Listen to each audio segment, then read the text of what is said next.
Bonjour à tous, alors bienvenue dans une nouvelle vidéo qui fait suite à la vidéo justement sur la couvaison d'œufs de Brahma dans la Simuca.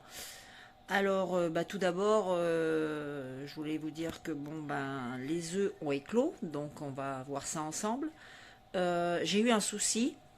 J'en ai parlé un petit peu lors de ma vidéo sur la poussinière que nous avons fabriquée. J'ai eu un petit souci en fait où j'ai eu une coupure de courant. Mon mari s'est levé à 3 heures du matin et déjà il n'y avait plus de courant.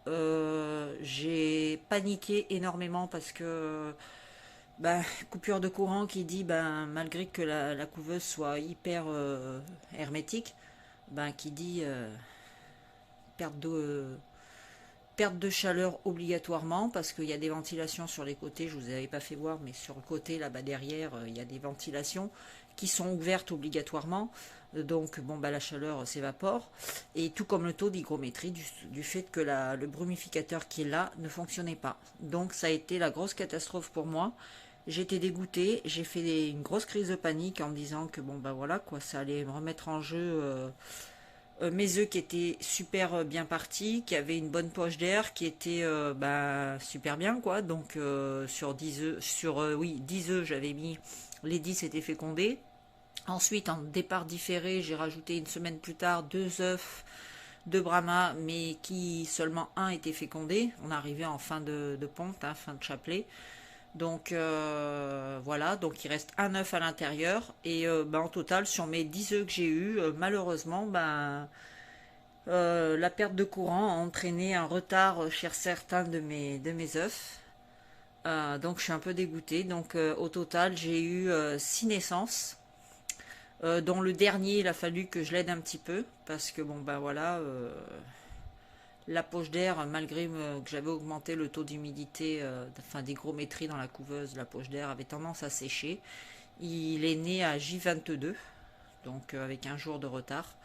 Donc il a fallu que j'ouvre l'œuf moi-même. Donc je vous ai pas fait la vidéo parce que c'est un peu compliqué. C'est voilà, faut pas faire tout et n'importe quoi. Faut vraiment leur laisser l'occasion de sortir d'eux-mêmes. Mais bon, là, si j'intervenais pas, de toute façon, c'était foutu. Donc j'ai ouvert la coquille, j'ai laissé sécher, j'ai attendu que les vaisseaux s'assèchent parce que il y a beaucoup de vaisseaux autour du poussin, donc il faut attendre que les vaisseaux s'assèchent, puis revenir 1 heure plus tard, recasser un petit peu, enlever un petit peu de coquille, et ainsi de suite, jusqu'à ce que tout se sèche, parce que si vous percez un vaisseau, là il y a une petite hémorragie qui se fait, et puis en général, c'est foutu quoi. Donc c'est parti, je vais vous emmener voir les loulous, et en même temps vous expliquer quelques points particuliers. A tout de suite. Et voilà, donc les loulous sont là. Comme vous pouvez le voir, ils sont au chaud dans la couveuse. Enfin, dans la couveuse, pas la couveuse, la poussinière, pardon. Voilà, donc ils sont au nombre de 6, donc ils sont en pleine forme. Donc je vais vous faire voir pour l'un des petits que j'ai, qui a eu le dernier, éventuellement, qui a eu quand je l'ai posé dans la poussinière, en fait, je me suis aperçu que tout de suite il avait les pattes écartées. Donc j'ai fait ce que je fais régulièrement quand j'ai ce genre de problème. Ça se remet très bien. Je vois souvent des gens qui publient, qui demandent: oh là là, mon poussin, les pattes écartées, il tient pas debout. Ça se corrige, mais très très très facilement. Il n'y a pas de souci. Il faut agir rapidement, le jour même, si possible. Donc il y en a qui posent ce qu'on appelle l'élastique en 8. Bon, moi j'ai utilisé cette technique-là, et puis je trouve que c'est pas très pratique. En plus, surtout sur des poules qui ont des plumes aux pattes. Donc en fait, moi je vais vous faire voir, j'ai simplement mis, vous savez, les bandes auto, voilà, vous le voyez, il est là. Voilà, j'ai seulement mis des bandes auto-agrippantes. Donc en fait, c'est beaucoup plus pratique. Ça évite de coller, de tirer sur les plumes. Et puis c'est nickel quoi. Donc il a gardé cette bande hier toute la journée, plus une partie de l'après-midi avant-hier. Donc aujourd'hui ça devrait être bon. Je vois qu'il se tient debout, qu'il se... Allez Lolo. Voilà, donc je pense que voilà, elles étaient carrément écartées. Quand je vous dis écartées, c'était vraiment complètement... voilà, c'est quand vous mettez les bras en croix. Donc voilà, ils sont tout mignons, ils sont tout beaux. Ils sont 6, donc j'en ai un autre dans la couveuse. J'espère que toutes ces problèmes n'auront pas engendré de problème chez lui non plus, parce que bon, ben voilà quoi, hein, il était dedans aussi. Au mirage, il a l'air bon, la poche d'air est bonne aussi, il bouge bien dedans, donc je croise les doigts pour que ce loulou arrive très vite. Normalement, ça sera pour lundi ou mardi, je sais plus, il faut que je regarde. Mais voilà mes petits Brahmas. Je suis trop contente, ça fait du bien de revoir des poussins, ça faisait un petit moment déjà que j'en avais plus. Ben, 6 mois, hein. Donc voilà. Moi j'ai toujours beaucoup d'émotions quand je vois mes petits loulous, mes petits Brahmas ou mes petits Pékins. C'est tout mignon. Donc ils boivent tranquillou, ils mangent tranquillou, ils ont leurs graines là-bas, c'est du chaud. Chaud 1, premier âge. Donc voilà, avec l'apport de protéines, tout ce qu'il faut. Dans l'eau ici, j'ai mis de l'eau avec du Vitapoultry pour la croissance et pour ce sont les vitamines, vous savez, naturelles que je vous avais déjà parlé sur une vidéo. Donc du Vitapoultry. L'eau, il faut faire attention parce que bon, quand ils sont petits comme ça, avec la lampe qui est là, ça a tendance, je l'éloigne pas trop parce que bon, il y a de la place, hein, j'aurais pu la mettre au fond. Mais bon, dans les premiers jours, je préfère leur laisser tout à disposition à côté d'eux pour qu'ils évitent en fait les allers-retours et surtout qu'ils se dégagent de la lampe, quoi. Je préfère qu'ils restent sous une zone de chaleur parce qu'il faut savoir que c'est grâce à la chaleur que le poussin va bien se développer. Voilà, s'ils ont froid, ça va être des poussins qui vont être fragiles, qui vont avoir une croissance très lente. Donc voilà.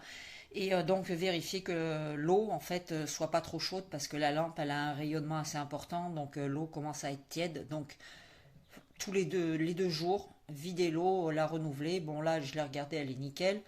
Je l'ai changée avant-hier, donc bon ben là je l'ai mise avant-hier, donc là aujourd'hui je vais la changer. Vérifier s'il n'y a pas de crottes dedans parce que ça peut arriver qu'il fasse des crottes. Bon là c'est pas le cas. Et voilà, sinon s'il y a une crotte, il faut impérativement la changer, c'est important. Donc voilà, eh bien, écoutez, je vais vous faire voir le petit Piot qui est là. Je vais lui enlever son bandage. Et puis je vais vous faire voir comment j'ai procédé en fait.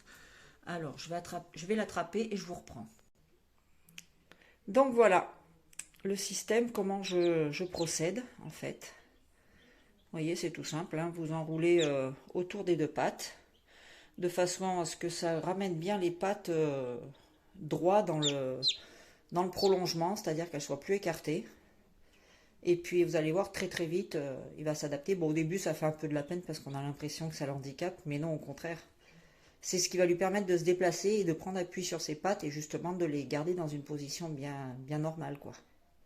Voilà, parce que quand ils ont les pattes écartées, bah, ils se lèvent pas du tout, hein, donc ils se déplacent pas, ils restent, ils rampent. Donc voilà, ben, je vais lui enlever avec vous et puis je vous reprends tout de suite pour vous faire voir.